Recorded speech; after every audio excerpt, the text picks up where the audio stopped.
Bible గ్రంథంలో వ్రాయబడిన మాటలు మనం గమనించినట్లయితే మనకి అర్థం కానివి, మనకి కనెక్ట్ కానివి, మంత్రాల్లాగా లేకపోతే మనకేదో అండర్స్టాండ్ అవ్వని లాంగ్వేజ్ అలాంటివి ఏవి బైబిల్లో మనం చూడం. కానీ దేవుడు వ్యక్తిగతంగా బైబిల్ గ్రంథాన్ని మనం చదువుతున్నప్పుడు సమ్టైమ్స్ వీ ఫీల్ దట్ దేవుడు మన ఎదురుగానే కూర్చొని మనతో మాట్లాడుతున్నట్లు.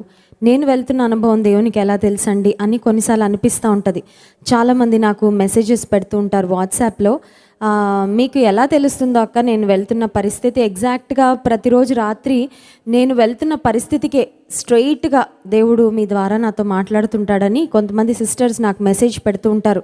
మరి కొంతమంది పెడతారు కొన్ని కుటుంబాలు ఏమనంటే, దైవజన్ని వాక్యము ఎగ్జాక్ట్గా మా సందర్భానికి, మా సమస్యకు తగినట్లుగా దేవుడు మాట్లాడాడు, మమ్మల్ని బలపరచాడు. నిజమే, దేవుని వాక్యము సజీవమైనది. మన దేవుడు మాట్లాడే దేవుడు. ఇక్కడ నిలబడి వాక్యం ఎవరు చెప్పారన్నది ప్రశ్న కాదు, కానీ దేవుని పక్షంగా ఏ సేవకుడు ఏ సేవకురాలు నిలబడినప్పటికీ మాట్లాడేది దేవుడు కనుక మన స్థితిగతులకు తగినట్లుగా, మన హృదయ స్థితికి తగినట్లుగా దేవుడు మనతో మాట్లాడేవాడు. యెషయా గ్రంథం 49వ అధ్యాయము 14వ వచనాన్ని గతించిన దినాల్లో మనం ధ్యానం చేశాము. అదేంటంటే, ఇశ్రాయేలీలు లేక దేవుని ప్రజలు అనుకుంటారంట, యెహోవా నన్ను విడిచిపెట్టి ఉన్నాడు, యెహోవా నన్ను మరచిపోయాడు అని అనుకుంటారు. అయితే నేను మిమ్మల్ని మర్చిపోలేదు, నేను మిమ్మల్ని విడిచిపెట్టలేదు. యెషయా గ్రంథం 49వ అధ్యాయము 15-16 వచనాలు మనం చూసినట్లయితే, చూడుము నా అరచేతుల్లో మిమ్మల్ని చెక్కుకున్నాను, మీ ప్రాకారములు నిత్యము నా ఎదుట ఉన్నవని దేవుడు మనల్ని ధైర్యపరిచే బలపరిచే మాటలు యెషయా గ్రంథం 49వ అధ్యాయంలో అనుగ్రహించారు. ఈ మాటలు ఆల్రెడీ గతంలో మనం ధ్యానం చేసాం. అయితే ఈరోజు మనం ధ్యానం చేసుకోబోతున్న మాటలు ఏంటంటే, యెషయా గ్రంథం 49వ అధ్యాయంలో కనబడిన భాగానికి, వాక్య భాగానికి ఇది ఎగ్జాక్ట్గా ఆపోజిట్ పిక్చర్ అనమాట. ఇది ఒక కాంట్రాస్ట్. ఆ కాంట్రాస్ట్ ఏంటి అని ఆలోచిస్తే, యెషయా గ్రంథం 49వ అధ్యాయంలో దేవుని ప్రజలు భావిస్తున్నారు, దేవుని ప్రజలు ఆలోచిస్తున్నారు ఏమనంటే, దేవుడు మమ్మల్ని విడిచిపెట్టాడు, దేవుడు మమ్మల్ని మర్చిపోయాడు, దేవుడు మమ్మల్ని విడిచిపెట్టకపోతే మాకెందుకు ఈ కష్టాలు, దేవుడు మమ్మల్ని మర్చిపోకపోతే ఈ దుస్థితి ఎందుకు అని దేవుని ప్రజలు భావిస్తుంటే, ఇక్కడ ఈరోజు మనం ధ్యానం చేసుకోబోతున్న వాక్య భాగంలో it is exactly the opposite. ఇక్కడ ఏంటంటే, దేవుడు తన ప్రజల మీద నేరారోపణ చేస్తున్నాడు. God is complaining against his people. దేవుడు తన ప్రజలకు విరోధంగా వారిని గుర్చిన ఒక మాట చెప్తున్నారు. అదేంటో చూద్దాం. చూడండి, ఇర్మియా గ్రంథము 2వ అధ్యాయము 13వ వచనం వాక్యంలో ఉండి చదువుకుందాం. జెరెమయా చాప్టర్ 2 వర్స్ 13. ఇర్మియా గ్రంథం 2వ అధ్యాయము 13వ వచనం. నా జనులు 2 నేరములు చేసి ఉన్నారు, జీవజలముల ఊట అయిన నన్ను విడిచి ఉన్నారు, తమ కొరకు తొట్లను అనగా బద్దలై నీళ్లు నిలువని తొట్లను తొలిపించుకొని ఉన్నారు. దేవుడు తన ప్రజలు చేసిన 2 నేరాలను గూర్చి నిర్మోహమాటంగా మాట్లాడుతున్నాడు. యెషయా గ్రంథం 49వ అధ్యాయం 14వ వచనంలో మనం చదివాము, మనిషి అనుకుంటున్నాడంట దేవుడు నన్ను మర్చిపోయాడు, దేవుడు నన్ను విడిచిపెట్టాడని. కానీ దేవుడు దాని క్లారిఫికేషన్ ఇచ్చేశారు. నేను మిమ్మల్ని మర్చిపోను, నేను మిమ్మల్ని మర్చిపోజాలను, నేను మిమ్మల్ని విడిచిపెట్టలేదు, మీ ప్రాకారాలు నిత్యము నా ఎదుటే ఉన్నాయి అని దేవుడు అభయాన్ని, ధైర్యాన్ని ఇచ్చారు. కానీ ఇక్కడ మనం చూస్తే ఇది చాలా వర్స్ట్ కండిషన్. ఆ వర్స్ట్ కండిషన్ ఏంటంటే, దేవుడు మనిషిని విడిచిపెట్టడం కాదు, కానీ మానవులంగా మనమే దేవుని విడిచిపెట్టి తిరుగులాడుతున్న పరిస్థితి. దేవుణ్ణి విడిచిపెట్టి వెళ్ళిపోవడం. The reason can be anything, ఏ కారణమైనా ఉండొచ్చు. కానీ దేవుని విడిచిపెట్టి తిరిగే మనుషుల విషయంలో దేవుడు ఆవేదనతో చాలా స్ట్రైట్ ఫార్వర్డ్గా తన ప్రజల విషయంలో తనకున్న డిస్సాటిస్ఫాక్షన్, తన ప్రజల విషయంలో దేవునికున్న బాధను, కష్టాన్ని దేవుడు వ్యక్తపరుస్తున్నట్లుగా ఇక్కడ వాక్యంలో మనం చూస్తున్నాం. దేవుడు చెప్తున్న మాట ఏంటంటే, నా జనులు 2 నేరాలు చేశారు. మొదటి నేరం ఏంటి అని ఆలోచిస్తే, జీవజలముల ఊట అయిన నన్ను విడిచిపెట్టారు. My people have left me. రెండవది, నన్ను విడిచిపెట్టి దే ఆర్ సీకింగ్ ఆల్టర్నేటివ్స్. చూడండి, కరెంటు పోతుంది అనుకుంటే, ఒకవేళ మనకి కరెంటు పోయినప్పుడు మనం ఆల్టర్నేటివ్ వెతుక్కుంటాం కదండి. ఇదర్ ఒక జనరేటరో లేకపోతే ఒక ఇన్వర్టరో పెట్టించుకుంటాము, లేదంటే ఒక చిన్న దీపం అయినా, ఒక క్యాండిల్ అయినా మన ఇంట్లో వెలిగించుకోవడానికి ప్రయత్నం చేస్తాం. ఈ ఇన్వర్టర్స్, జనరేటర్స్ ఇవన్నీ లేని సమయాల్లో కెరసిన్ ల్యాంప్స్ ఉండేవి, తర్వాత పెట్రోమాక్స్ లైట్స్ ఉండేవి, తర్వాత ల్యాంప్, చిన్న చిన్న క్యాండిల్స్ మనం వెలిగించుకుంటూ ఉండేవాళ్ళం. Those by the alternatives. ఏదో ఒక విధంగా చీకట్లో బ్రతకలేం కాబట్టి కరెంట్ పోయినప్పుడు సర్వైవ్ అవ్వడానికి ఆల్టర్నేటివ్స్గా మనం వాడుతూ ఉండేవారు. ఇక్కడ దేవుడు తన ప్రజల విషయంలో అసంతృప్తిని వ్యక్తం చేస్తున్నాడు, ఆయన ఆవేదనను వ్యక్తం చేస్తున్నాడు. వారి స్థితి, ఆయనకి ఇష్టం లేని స్థితి, వారు ఉన్న దుస్థితిని గురించి దేవుడు చాలా నిర్మోహమాటంగా మాట్లాడుతున్నారు. ఏమనంటే, నా జనులు 2 నేరాలు చేశారు. ఒకటి, నన్ను విడిచిపెట్టి వెళ్ళిపోయారు. జీవాధారమైన దేవుని ప్రజలు విడిచిపెట్టి వెళ్ళిపోయారంట. దేవుడు తన గురించి చెప్తున్న మాట ఏంటంటే, జీవజలముల ఊటనైన నన్ను విడిచిపెట్టి వెళ్ళిపోయారు. ఓల్డ్ టెస్టిమెంట్లో మనం గమనించినట్లయితే దేవుని ప్రజలు ఐగుప్తు నుండి బయటకు వచ్చిన తర్వాత water was a daily necessity కదండి. నీరు అనేది ప్రతి వ్యక్తికి ప్రతిరోజు కావాలి. ఒక క్యామెల్ లాగా మనం నీరంతా కడుపు నిండా వేసేసుకొని ఒక వారం రోజుల వరకు వాటర్ లేకుండా ఒక నెల రోజుల వరకు ప్రయాణం చేయగలం, సర్వైవ్ అవ్వగలము అనే విషయం కాదు. సో ఐగుప్తు నుండి బయటకు వచ్చిన ఇశ్రాయేలీల్లో ఓల్డ్ పీపుల్ ఉన్నారు, సీనియర్ సిటిజన్స్ ఉన్నారు, పసిబిడ్డలు ఉన్నారు, చిన్నపిల్లలు ఉన్నారు, యవనస్తులు ఉన్నారు. సో అంత ప్రయాణం చేస్తున్నప్పుడు వాటర్ అనేది it was the daily need, it was the daily necessity. ప్రతిరోజు అనుదిన అవసరత ఏంటంటే ఆహారము, నీరు. బైబిల్లో మనం చూస్తే దేవుడిచ్చిన ఆహారం కానీ నీరు కానీ అవి 2 స్టాగ్నెంట్గా లేవండి. దేవుడు ఆకాశం నుండి మన్నాను అనుదినము కురిపించాడనుంది. So it was fresh food from the sky. ఆకాశము నుండి ప్రతి దినము శ్రేష్టమైన ఆహారము, వారికి కావలసిన ప్రోటీన్స్, వైటమిన్స్ అన్నీ ఉన్న వారికి అరణ్యంలో ప్రయాణం చేయడానికి శక్తి ఎంత అవసరమో ఆ శక్తి అంతా, మైక్రోన్యూట్రియంట్స్, మ్యాక్రోన్యూట్రియంట్స్, మల్టీవైటమిన్స్ అన్నీ దేవుడు ఎన్ని కలపాలో అన్నీ కలిపేసి ఆ మన్నాలో పెట్టి వారికి ఆకాశం నుండి కురిపిస్తూ ఉంటే ఆ మన్నాను తింటూ జాగ్రత్తగా హ్యాపీగా ప్రయాణం చేసుకుంటూ వెళ్ళిపోయేవారు. ఎక్కడ మన వాక్యంలో నీరసించిపోయారని కానీ, కృషించిపోయారని కానీ, మోకాళ్ళ నొప్పులు వచ్చేసాయని కానీ, వాళ్ళు తింటున్న ఆహారం వారికి ఎనర్జీ ఇవ్వక, బలం సరిపోక మధ్యలోనే చతికిలబడ్డారని కానీ, ప్రయాణం ఆగిపోయిందని కానీ ఎక్కడా చూడం. సో దేవుడు ప్రతిదినము వారికి శరీరాలను బలపరచడానికి శ్రేష్టమైన ఆహారాన్ని ఫ్రెష్గా ఆకాశం నుండి ప్రతి మార్నింగ్ దేవుడు కురిపిస్తూ ఉండేవాడు. అంటే దేవుని యొక్క ఉద్దేశం ఏంటంటే ప్రతిదినం వారు దేవుని వైపు చూడాలని, ప్రతిదినము దేవుని యొక్క ప్రొవిజన్ పొందుకోవాలి, అండ్ ప్రతిదినం ఒక గ్రాటిట్యూడ్తో, దేవుని మీద ఒక డిపెండెన్సీతో వారు ముందుకు వెళ్ళాలి అనేది దేవుని ఆలోచన. తర్వాత దేవుని ప్రజలకు దాహం వేసిన ప్రతిసారి, నీరు అవసరమైన ప్రతిసారి మోస్ట్ ఆఫ్ ద టైమ్స్ వారికి బండ నుండి నీళ్లు దేవుడు ఇచ్చినట్లుగా మనం చూస్తాం. సో మోషే బండను కొట్టినప్పుడు ఆ బండ నుండి నీళ్లు ఊరడం, నీటి జలము, నీటి ప్రవాహం రావడం, ఆ తర్వాత ఆ ప్రవాహ జలంలో చక్కగా వారు తమ దాహాన్ని తీర్చుకొని ప్రయాణాన్ని కొనసాగించినట్లుగా వాక్యంలో మనం గమనిస్తున్నాం. ఇంకొక మాట కూడా మనం వాక్యంలో చూస్తే, దప్పిగొన్న వారలారా నీళ్ల యొద్దకు రండి అని దేవుడు ప్రతి మనిషికి ఒక స్వాగతం, ఒక ఆహ్వానాన్ని ఇస్తున్నాడు. The human heart is thirsty for certain things. ఈ మానవ హృదయము కొన్నిటి కొరకు ఒక దప్పికతో, ఒక తాపత్రయంతో ఎదురు చూస్తుంది. అదేంటంటే, వీఆర్ థర్స్టీ ఫర్ లవ్. ప్రేమ కావాలి అని ఒక లాంగింగ్ ప్రతి మనిషి హృదయంలో ఉంది. We're thirsty for peace, we're thirsty for happiness. సంతోషం కావాలి అనే ఒక తాపత్రయం ప్రతి మనిషి హృదయంలో ఉంది. నాకు సమాధానం కావాలి, నాకు నెమ్మది కావాలి, నాకు ఆనందం కావాలి, జీవితంలో నాకు ప్రేమ కావాలి అని మనిషిలో there is deep longing in every human heart.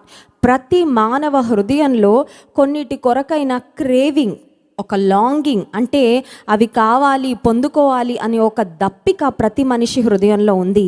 అయితే నీ దప్పికను తీర్చగలిగిన దేవుడు యేసయ్య మాత్రమే. Only Jesus can satisfy a longing soul. నీలో ఉన్న దప్పిక, దేని కొరకు నీకు దప్పికున్నా, దేని కొరకు నీకు తాపత్రయం ఉన్నా, నీలో ఉన్న తాపత్రయాన్ని కంప్లీట్గా సాటిస్ఫై చేయగలిగిన వాడు దేవుడు. అక్కడ దేవుడు తన గురించి తాను చెప్పుకున్న మాట ఏంటంటే, జీవ జలముల ఊట అయిన నన్ను విడిచి ఉన్న జీవ జలముల ఊట. I'm the fountain of living water. Fountain అంటే దానిలో నుంచి నీరు ఊరుతూ ఉంటుంది, నీరు ప్రవహిస్తూ ఉంటుంది. And there is fresh water, there is flowing water. Doctors కూడా చెప్తారు ఏమనంటే, స్టాగ్నెంట్ వాటర్ హెల్త్కి ఎప్పుడు మంచిది కాదంట, ఫ్లోయింగ్ వాటర్ మంచిదంట. అంటే ఒక రిజర్వాయర్లో కానీ లేకపోతే ఒక ట్యాంక్లో ఎక్కువ కాలం నీటిని అలా నిల్వ చేసేస్తే అది శరీరానికి అంత ఆరోగ్యకరం కాదు. కానీ ఫ్లోయింగ్ వాటర్, ప్రవహించే నీరు, అది ఒకవేళ రివర్లో నుంచి అయినా సరే, లేకపోతే ఒక కొలనులో నుంచి అయినా సరే, flowing water is always good. ఇప్పుడు దేవుడు కూడా తన గురించి తాను చెప్పుకుంటున్న మాట ఏంటంటే, నేను జీవజలముల ఊటను, I'm the fountain of living water. నీకు ఏ రోజు ఎంత నీరు కావాలో ఆ ఊటలో నుండి ఊరుతుంది. నువ్వు చేయాల్సింది అల్లా దేవుని దగ్గరికి వెళ్ళి, జీవజలం దగ్గరికి వెళ్ళి, all you have to do is go to God and quench your thirst. నీలో ఉన్న దప్పిక, నీలో ఉన్న తాపత్రయము, నీకున్న అవసరత ఏదో జీవజలముల ఊట అయిన దేవుని దగ్గరకు వెళ్ళడం ద్వారా నువ్వు పొందుకుంటావు. కృతజ్ఞతతో మళ్ళీ నువ్వు తిరిగి వచ్చేయచ్చు. కానీ ఇక్కడ మనుషులు చేస్తున్న నేరం ఏంటి అని ఆలోచిస్తే, మొదటిది దేవుని విడిచిపెట్టేశారు. దేవుని దగ్గర వారికి ఏమి అవసరమో అది ఉంది, దేవుని దగ్గర మనకు అవసరమైనవన్నీ ఉన్నాయి అని తెలిసిన జీవజలముల ఊట అయిన నన్ను విడిచిపెట్టారు. రెండవ మాట ఏంటంటే, తమ కొరకు తొట్లను, అనగా బద్దలై నీళ్లు నిలువని తొట్లను తొలిపించుకున్నారు. దేవుని దగ్గరకు వెళ్ళకుండా ఇంకేదైనా ఆల్టర్నేటివ్ ఉందా అండి? చూడండి, ఈ రోజుల్లో మనకు అన్ని ఈజీ మెథడ్స్ కావాలి కదా. ఈజీ మనీ కావాలి, ఈజీ సక్సెస్ కావాలి, ఈజీగా పాస్ అయిపోవాలి కష్టపడకుండా, ఈజీగా జాబ్ వచ్చేయాలి. అందుకని చాలామంది బల్ల కింద చేతులు పెట్టి లక్షల రూపాయలు ఇచ్చేసి ఈజీగా ఎగ్జామే రాయకుండా, ఇంటర్వ్యూయే అటెండ్ అవ్వకుండా ఉద్యోగం రావాలని 4 లక్షలు 5 లక్షలు కట్టేసి మోసపోతున్న వాళ్ళు ఎంతమందో, అప్పులు చేసేసి ఇంకా అప్పులో ఊబిలో కూరుకుపోతున్న వారు. Why? Because they want something easy వేలో కావాలి. కొంతమంది అంతే, దేవుని దగ్గరికి వెళ్ళాల్సిన అంత అవసరం ఏముందండి? దేవుని దగ్గరికి వెళ్ళకుండా ఇంకేదైనా ఆల్టర్నేటివ్ ఉందా? ఇంకా వేరే ఆప్షన్ ఏమన్నా ఉందా? ఈజీ ఆప్షన్ ఏమన్నా ఉందా? ఎందుకంటే దేవుని దగ్గరికి వెళ్తే జీవజల పూట ఉంది, జీవజల పూటలో ఉండి నాకు కావాల్సినంత నీరు ఊరుతుంది, నాకు తెలుసు. అయితే మరి దేవుని దగ్గరికి వెళ్ళాలంటే, దేవునితో సహవాసం చేయాలంటే పరిశుద్ధంగా బ్రతకాలి కదా. దేవునితో సహవాసం చేయాలంటే శ్రేష్టమైన ఆత్మీయ అనుభవాలతో నింపబడాలి కదా. నాకు పరిశుద్ధత ఇష్టం ఉండదండి. నాకు ఒక నిబద్ధతతో కూడిన జీవితం ఇష్టం ఉండదు. ఆధ్యాత్మికమైన క్రమశిక్షణ నాకు ఇష్టం ఉండదు. ఫ్రీ లైఫ్ నాకు ఇష్టం, ఈజీ లైఫ్ నాకు ఇష్టం. ఈజీగా నేను నా యొక్క లాంగింగ్స్ని సాటిస్ఫై చేసుకోవడానికి ఏదైనా ఆప్షన్ ఉందా? నాలో ఆనందం కావాలని ఒక తాపత్రయం ఉంది. ఆనందాన్ని సాటిస్ఫై చేసుకోవాలంటే దేవుని దగ్గరికి వెళ్ళకుండా సెల్ ఫోన్ దగ్గరికి వెళ్తే సరిపోద్దిగా. నాలో డబ్బు కావాలి అనే ఒక లాంగింగ్ ఉంది, ఉన్నతమైన స్థితికి వెళ్ళాలి అనే ఒక లాంగింగ్ ఉంది. దేవుని మీద ఆధారపడితే దేవుడు అంచెలంచెలుగా నిన్ను హెచ్చించి ఫైనాన్షియల్గా నీకు ఏ స్టాండింగ్, ఏ పొజిషన్ కావాలని కోరుకుంటున్నావు, దేవుడు నిన్ను నడిపించగలడు. కానీ ఈ రోజుల్లో చాలామంది అక్రమమైన మార్గాల్లో వెళ్ళి ధనాన్ని సంపాదించాలని ప్రయత్నం చేస్తున్న వారు లేరా? వెళ్ళి ఎంత నష్టపోతున్నారు, వెళ్ళి కుటుంబాలను ఎంత కష్టాల్లో నెట్టివేస్తున్నారు. కొంతకాలం క్రితం 2 తమ్ముళ్ళు మా ఇంటి దగ్గరకు వచ్చారండి. అప్పుడే బయట కూర్చొని మేము సిట్అవుట్లో కూర్చొని టీ తాగుతూ ఉంటే 2 తమ్ముళ్ళు వచ్చారు. ఏంటి బాబు ఏం కావాలని అడిగితే వాళ్ళు చెప్పారు, అక్క లండన్ నుంచి ఒకళ్ళు మా ఇద్దరి సెల్ ఫోన్స్కి మెసేజ్లు వచ్చినాయి అక్క, కొన్ని కోట్ల రూపాయలు మాకు ట్రాన్స్ఫర్ చేస్తారంట. అయితే ఆ కోట్ల రూపాయలు మాకు ట్రాన్స్ఫర్ చేయాలంటే మేము ఇప్పుడు వాళ్ళకి జస్ట్ ఒక 1 or 2 lakhs కడితే సరిపోద్దంట. అందుకని ఒకసారి ప్రార్థన చేయించుకొని వెళ్దామని వచ్చామని చెప్పారు. నేను అన్నాను, అది కంప్లీట్గా ఫేక్. అది దురాశకు వెళ్ళి కోట్ల రూపాయలు వస్తాయి అని దురాశకు వెళ్ళి 1,00,000 రూపాయలు నువ్వు కట్టావంటే ఆ 1,00,000 రూపాయలు నీకు ఎన్నడూ తిరిగి రావు. And one day you are going to find that it's a fake news. ఈ రోజుల్లో ఎంతమంది అలా నష్టపోవట్లేదండి, ఎంతమంది మోసపోవట్లేదు. ఆ మధ్యకాలంలో ఒక తండ్రి కుమార్తెలు 2 వచ్చారు. వెస్లీ గారితో మాట్లాడాలండి, చాలా ఇంపార్టెంట్ మ్యాటర్. సరే, దైవజనులు ఆఫీస్ రూమ్లో వారితో మాట్లాడుతూ ఉంటే వారు జాన్ వెస్లీ గారికి ఏం చెప్పారంటే, మాకు ఒకరు కోట్ల రూపాయలు పంపిస్తామని చెప్పారండి ఫారిన్ కంట్రీ నుంచి. అందుకోసమని ఆ కోట్ల రూపాయలు మాకు రావాలంటే ముందు మేము కొంచెం డబ్బులు కట్టాలంట. అందుకని ఇప్పటికి 4 లక్షల రూపాయలు కట్టేశాము. 4 లక్షలు కూడా వీళ్ళ దగ్గర అప్పులు చేసి తీసుకొచ్చి కట్టామండి. ఇప్పుడు వాళ్ళు మా మెసేజెస్కి రిప్లై ఇవ్వట్లేదు, మా ఈమెయిల్స్కి కూడా రిప్లై ఇవ్వట్లేదు. ఆన్లైన్లో ఎన్నో భయంకరమైన మోసాలు జరుగుతున్నాయి. ఆ మోసాలకు ఎవరు దొరికిపోతున్నారంటే, ఈజీ మనీ కావాలనుకున్న వాళ్ళు దొరికిపోతున్నారండి. Greedy people దొరికిపోతున్నారు. ఊరికే కోట్ల రూపాయలు ఎవరిస్తారండి? ఊరికే కోట్ల రూపాయలు ఇవ్వడానికి డబ్బులేనా చెట్లకు కాస్తున్నాయా? ఆ మధ్యకాలంలో మరొక యవనస్తురాలు ఫోన్ చేసి చెప్తుంది, నాకు ఒక వ్యక్తి ఒక బెస్ట్ పర్స్, ఒక మంచి హ్యాండ్ బ్యాగ్, ఆ తర్వాత మంచి చెప్పులు, మంచి జ్యువెలరీ, తర్వాత కట్టల డబ్బులు ఇవన్నీ ఫోటోలు పంపించాడు. నాకు ఒక 1 వీక్లో అవన్నీ పంపించేస్తాడంట. అయితే ఇప్పుడు ఒక 50,000 రూపాయలు పంపించమంటున్నాడని. ఎన్ని మోసాలు, రకరకాల పేర్లు పెట్టుకొని రకరకాల ఫేక్ ఐడీలు క్రియేట్ చేసుకొని దొరికిన ఈమెయిల్ ఐడీస్కి అన్నిటికీ ఈమెయిల్స్ పంపిస్తూ ఎవడో ఒకడు వెర్రిపప్ప దొరక్కపోతాడా? ఎవరో ఒకడు డబ్బంటే ధనాశ ఉన్న అమాయకుడు దొరక్కపోతాడా? రోజుకు 10,000 వచ్చినా లాభమే కదా అనుకొని ఆన్లైన్లో ఎన్ని మోసాలు. ఈ మోసాలకు ఎక్కువగా ఎవరు బలవుతున్నారంటే అజ్ఞానంతో ఉన్నవాళ్ళు ఒకటైతే, రెండవది దురాశ పరులు. ఈజీగా డబ్బులు వచ్చేయాలి. నీ చేతుల కష్టార్జితము నీవు అనుభవించెదవు, నీవు ధన్యుడవు, నీకు మేలు కలుగునని వాక్యంలో వ్రాయబడింది. ఈజీగా ఎలా ఎక్స్పెక్ట్ చేస్తావు? నీ చేతుల కష్టార్జితము నీవు అనుభవిస్తావు. When you work hard, when you are sincere, దేవుడు నీ చేతుల కష్టాన్ని ఆశీర్వదిస్తానని వాగ్దానం చేశాడు. కానీ గాల్లో పేక మేడలు కట్టేసుకొని వెళ్ళేది ఎప్పుడు బైబిల్ గ్రంథంలో మనం చూడమండి. దేవుడు ఎవరి జీవితంలో కూడా అలా ఆకాశం నుండి ఒక రంధ్రం పెట్టి అక్కడి నుంచి డబ్బు సంచి వేసినట్లు ఎక్కడా వాక్యంలో మనం చూడం. అంచెలంచెలుగా ఆశీర్వాదం. ఇక్కడ మన వాక్యంలో గమనించినట్లయితే దేవుడు తన ప్రజల మీద వేస్తున్న రెండవ నేరము, తమ కొరకు తొట్లను అనగా బద్దలై నీళ్లు నిలవని తొట్లను తొలిపించుకొని ఉన్నారు. For their లాంగింగ్స్, to satisfy their లాంగింగ్స్. మనుషులు తమలో ఉన్న తాపత్రయాలు, తమలో ఉన్న ఆశలు నెరవేర్చుకోవడానికి దేవుని దగ్గరకు వెళ్లకుండా దేవుని విడిచిపెట్టేసి ఆల్టర్నేటివ్స్ కొరకు వెతుకుతున్నారంట. Those alternatives can be anything. Alternatives ఏదైనా ఉండొచ్చు. నీకు ఆనందం కావాలంటే ఎంటర్టైన్మెంట్లో లేదు ఆనందం. ఎంటర్టైన్మెంట్ ఇచ్చేది నిజమైన ఆనందం కాదు. సినిమాలు, కామెడీ షోస్ చూసిన వాళ్ళందరికీ తెలుసు అది. You know it very well. గంట సేపు కామెడీ షో చూసినా కళ్ళు మండుతాయి, టైం వేస్ట్ అవుతుంది తప్ప అమ్మయ్య ఇవాళకి కావాల్సినంత ఆనందం వచ్చింది అనే ఫీలింగ్ వస్తుందా అండి? కానీ దేవుని సన్నిధిలో కూర్చో, దేవునితో కాసేపు గడుపు, దేవుని ఆరాధిస్తూ బ్రతుకు, తృప్తి వచ్చేస్తుంది నీకు. ఇంకా మళ్ళీ లాంగింగ్ రాదు. దేవుని దగ్గర మనకి దొరికేవన్నీ పరిపూర్ణమైన ఆనందం, పరిపూర్ణమైన ప్రేమ, పరిపూర్ణమైన సమాధానం. దేవుడిచ్చే గిఫ్ట్స్ అన్ని పర్ఫెక్ట్ గిఫ్ట్స్ అయితే, వరల్డ్ ఇచ్చేవన్నీ, everything the world offers is imperfect. అప్పటికప్పుడు నీకేదో ప్రేమ దొరుకుతున్నట్లు అనిపిస్తుంది, కానీ ప్రపంచంలో మళ్ళీ నీ హార్ట్ ఒకరోజు 100 ముక్కలు చేసి వెళ్ళిపోతాడు దొరికిన ప్రేమికుడు ఎవరో తెలుసా నీకు అది? You will be disappointed one day. దేవుని విడిచిపెట్టి దేని కొరకు నువ్వు ఆరాట పడిపోతున్నావో, తాపత్రయ పడిపోతున్నావో, నీళ్లు నిలవని తొట్లను తొలిపించుకున్నారంట. వాటిలో నీళ్లు నింపుకుంటున్నారు కానీ మనుషులు ఆ నీళ్లు మాత్రం బద్దలైపోయిన తొట్లు కాబట్టి ఏదో ఒక విధంగా ఆ క్రాక్స్లో నుంచి వెళ్ళిపోతున్నాయి బయటకి. జీవజలముల ఊటైన దేవుని దగ్గరకు వస్తావా, లేక నీళ్లు నిలవని తొట్లను తొలిపించుకొని వాటి వైపు చూసుకుంటూ నీళ్లు పోసిన ప్రతిసారి అమ్మో చాలా కష్టపడ్డాను, ఇక కావలసినంత ఆనందం, కావలసినంత ప్రేమ, కావలసినంత సమాధానం దొరికింది అనుకొని 2 నిమిషాల్లో ఆ ప్రేమ, సమాధానం, సంతోషం అన్నీ ఆవిరైపోయాక మళ్ళీ డిసప్పాయింట్మెంట్తో బ్రతుకుతావా? It's up to you.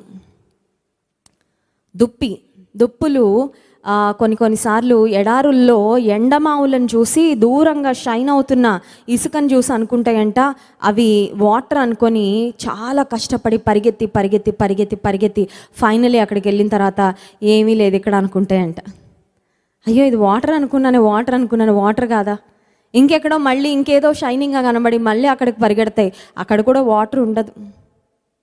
ఈ లోకం ఆఫర్ చేసేదంతా అంతే అండి. దూరం నుంచి తలతలా మెరుస్తున్నట్టు, కళకళ, చాలా నీ కళ్ళకు చాలా అట్రాక్టివ్గా, చాలా లూరింగ్గా ఉంటుంది.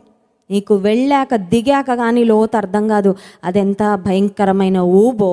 అది నిన్ను ఖచ్చితంగా సాటిస్ఫై చేయదు అని నీవు గ్రహించుకుంటావు, తెలుసుకుంటావు. ఇర్మియా గ్రంథం 2వ అధ్యాయం 32వ వచనంలో కూడా దేవుడు తిరిగి అదే అర్థాన్ని ఇచ్చే మాట చెప్తున్నారు. చూడండి, కన్యక తన ఆభరణములను మరచున, పెండ్లి కుమారి తన వడ్డానమును మరచున, నా ప్రజలు లెక్కలేనన్ని దినములు నన్ను మర్చి ఉన్నారు. ఎంత డిసప్పాయింట్మెంట్తో దేవుడు చెప్తున్నారు ఈ మాట. నిజానికి దేవుడు మనల్ని ప్రేమించకపోతే మనం మర్చిపోతే ఏంటి, మనం గుర్తుపెట్టుకుంటే ఏంటి దేవుణ్ణి? హీ వుడెంట్ ఈవెన్ కేర్ కదండి.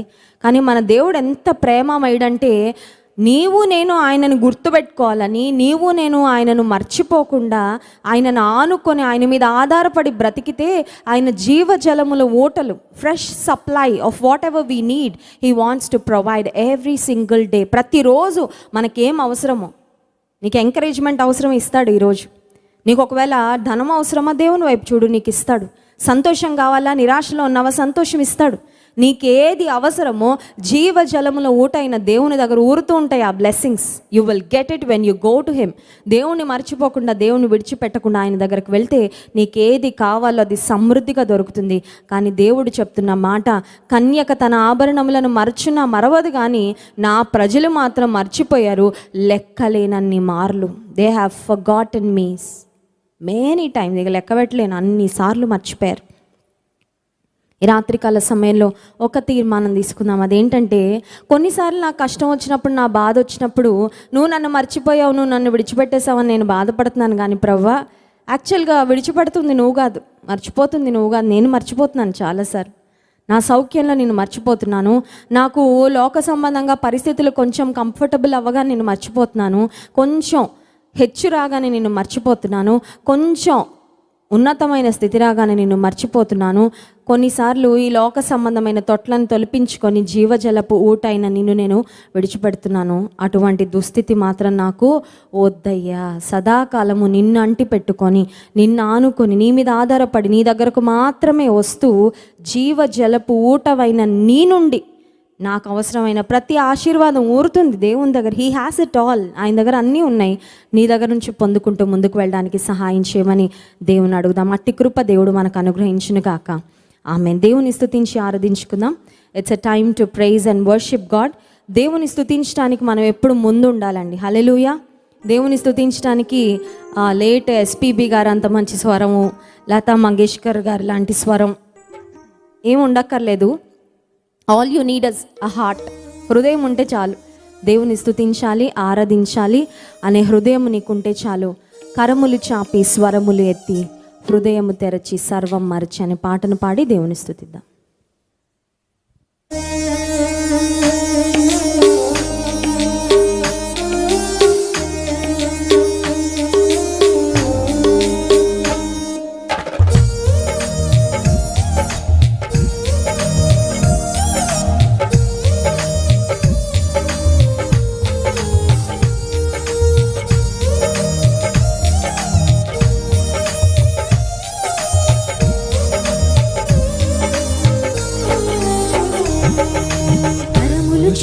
స్వరములు ఎత్తి, హృదయము తెరచి, సర్వం మరచి, మనోహరుడా నీకే ప్రణమిల్లేదన్.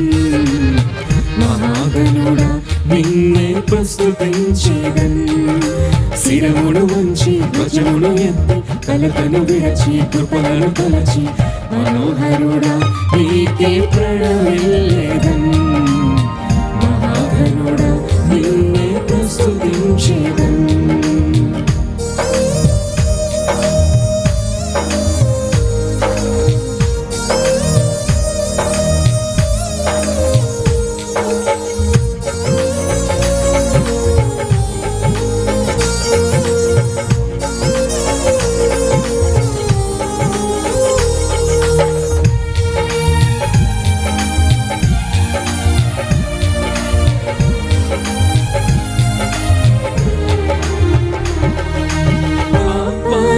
తొలగించి నీ దివ్య కృపను మరువగలనా మహనీయుడా.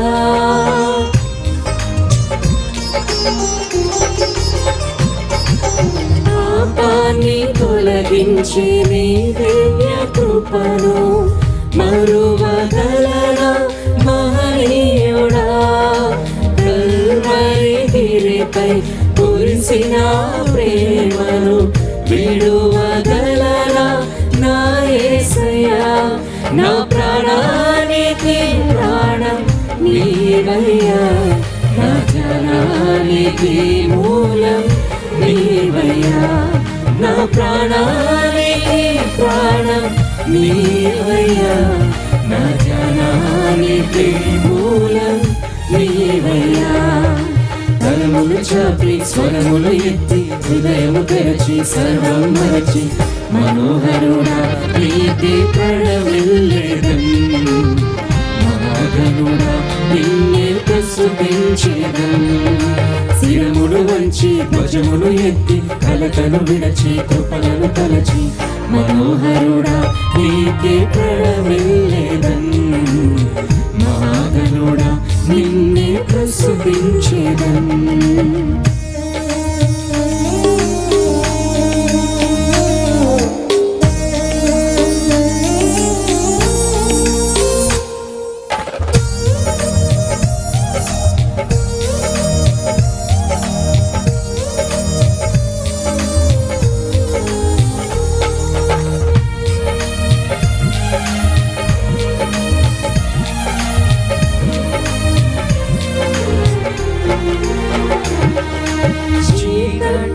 తొలగించి నీ దివ్య వెలుగును మరువగలన మహనీయుడా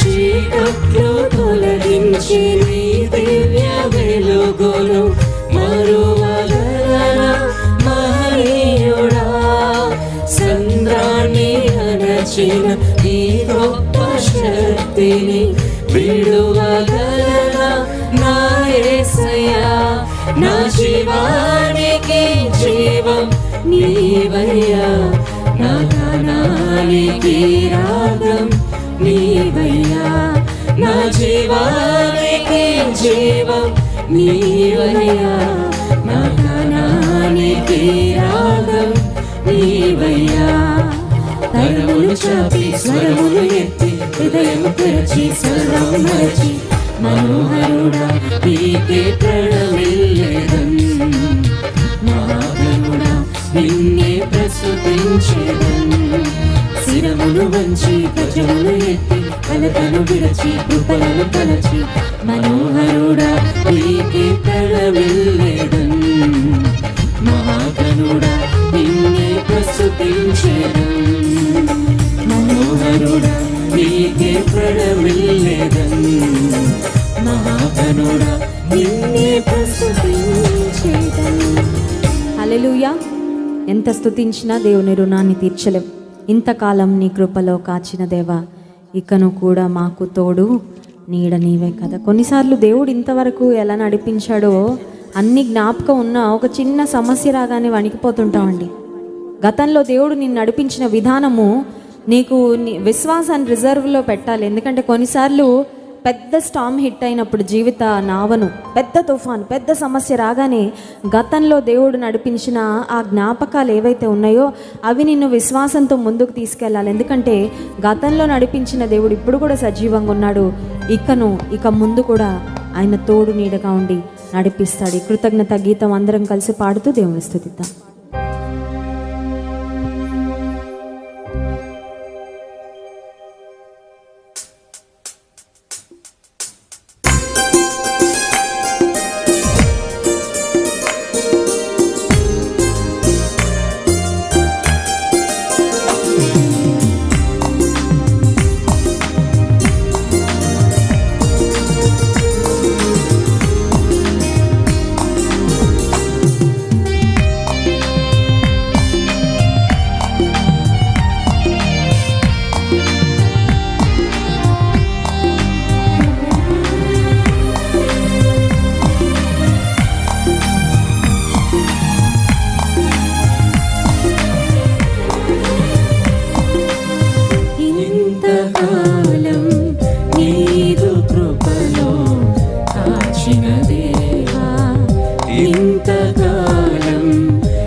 కాచిన దేవా ఇంతకాలం నీ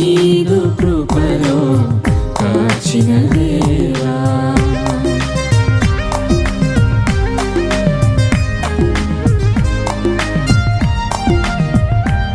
తరాలు, కాలాలు, సమయాలు, పరిస్థితులు మారిపోయినా నీ ప్రేమ మారనిది ప్రభా. నీ కృప, నీ విశ్వాస్యత మారనివయ్యా. అందుకై స్తోత్రం యేసయ్యా.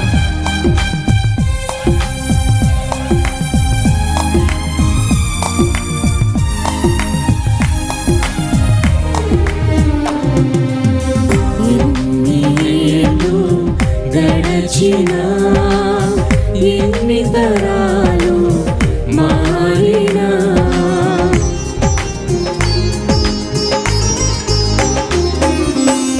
ఎన్ని ఏళ్ళు గడచినా ఎన్ని తరాలు మారినా, మారని వీడని ప్రేమే నీదయ్యా. మార్చిన నా జీవితం నీకేసయ్యా. మారని వీడని ప్రేమే నీదయ్యా. మార్చిన నా జీవితం నీకేసయ్యా. ఇంతకాలం నీదు కృపలో కాచిన దేవా. ఇంతకాలం నీదు కృపలో కాచిన దేవా.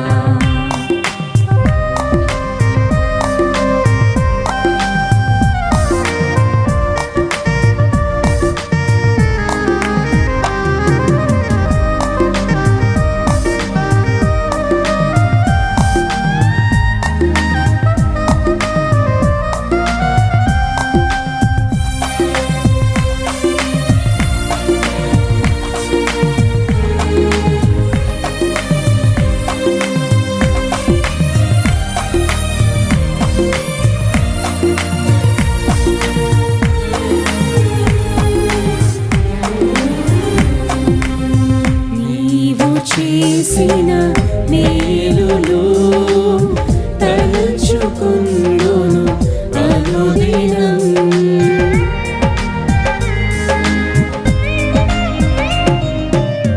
నీవు చేసిన మేలులు తలచుకుందును అనుదినం. నా స్తుతి స్తోత్రము నీకేసయ్యా. చెల్లించలేదయ్యా. నా స్తుతి స్తోత్రము నీకేసయ్యా. వేరుగా ఏమీ చెల్లించలేదయ్యా. ఇంతకాలం నీదు కృపలో కాచిన దేవా. ఇంతకాలం నీదు కృపలో కాచిన దేవా. ఇకను కూడా నాకు తోడు నీడ నీవే కదా. ఇకను కూడా నాకు తోడు నీడ నీవే కదా. ఇంతకాలం నీదు కృపలో కాచిన దేవా. ఇంతకాలం నీదు కృపలో కాచిన దేవా. పరిశుద్ధ ప్రేమ కలిగిన తండ్రి నీకు స్తోత్రాలు. తల్లి గర్భంలో రూపించబడిన నాట నుండి ఈనాటి వరకు నన్ను మమ్మలను కాచి కాపాడి భద్రపరుస్తున్న నీ ప్రేమకై స్తోత్రాలయ్యా. ఇశ్రాయేలును కాపాడువాడు కునుకడు నిద్రపోడని వాగ్దానం చేశావు. నీ ప్రక్కన 1000 మంది పడినా, కుడి ప్రక్కన 10,000 మంది కూలినా అపాయము నీ యొద్దకు రాదని వాగ్దానం చేశావు. ఐగుప్తిలో కలిగిన ఏ రోగం మీకు రానివ్వను, ఒకవేళ వచ్చినా మిమ్మల్ని స్వస్థపరుస్తానన్నావు. ఈ దివ్య వాగ్దానాలు నాయన మా పట్ల నువ్వు నెరవేర్చుకుంటూ నడిపించుకుంటూ వస్తున్నావు ప్రభువా. మా పట్ల నువ్వు చూపిస్తున్న శ్రద్ధను బట్టి, ప్రేమను బట్టి కొన్నిసార్లు తప్పిపోతున్నా, నీకు ఆయాసాన్ని కలుగ చేస్తున్నా, విసిగిస్తున్నా, మా పట్ల ఎంతో దీర్ఘశాంతాన్ని నువ్వు కనపరుస్తున్నావు ప్రభువా. ఒక తల్లి అందించే ఆదరణ, ఒక తండ్రి చూపించే శ్రేష్టమైన ప్రేమను, బాధ్యతను మా పట్ల నువ్వు కలిగి ఉన్నావు కనుక స్తోత్రాలు ప్రభువా. ఈ రాత్రికాల సమయంలో మరొకసారి నీ సన్నిధిలో నీవిచ్చే జీవము, అభిషేకము, శక్తి, బలము, నీ కృప పొందుకోవాలని నీ వైపు చూస్తున్నాం ప్రభువా. మా ఆశలు తీర్చండి, మా హృదయాన్ని నింపండి, నిన్ను విడిచిపెట్టి తిరిగి అనుభవాలు మాలో ఎవ్వరికొద్దు ప్రభా. జీవ జలపు ఊటనైనా నన్ను నా ప్రజలు మరిచారని చెప్పా ప్రభా. ఆ స్థితిలో ఎంతమంది ఉన్నారో వారు తిరిగి వచ్చినట్లు సహాయం చేయ ప్రభా. వారిని ప్రేమ తట్టుకు ఆకర్షించయ్యా. ఎంతమంది మొదటి ప్రేమ నుండి తొలగిపోయారో, ఒకప్పుడున్న భక్తి, ప్రేమ, విశ్వాసము సన్నగిల్లిపోయిందో వారిని తిరిగి నీలో స్థిరపరచండి అయ్యా. మీ దాసుడు నీ వాక్యం అందిస్తూ ఉండగా మా హృదయాలను మండించండి, రగిలించండి ప్రభా. బండను బద్దలు చేయి సుత్తె వంటి నీ వాక్యము, మమ్ములు మండించే అగ్ని వంటి నీ వాక్యము ద్వారా బలమైన కార్యములు రాత్రి కాల సమయంలో జరిగించండి. లైవ్లో ఎంతమంది ఆయా ప్రాంతాల నుండి, ఆయా దేశాల నుండి కనెక్ట్ అయినారు, వారందరితో కూడా నీ ఆత్మ సన్నిధిని తోడుగా ఉంచి మీ దాసుని వాక్యం అందిస్తుండగా వినగలిగే చెవిని, గ్రహించే మనసును వాక్యానుసారంగా జీవించే మా కుటుంబాలను కట్టుకునే కృపను మీరు మాకు దయచేయమని ఘనత, మహిమ, ప్రభావములు మీకే చెల్లిస్తూ ఈ స్తుతి, ఆరాధన, ప్రార్థన యేసు నామమున మీకే సమర్పిస్తున్నాము తండ్రి. ఆమేన్.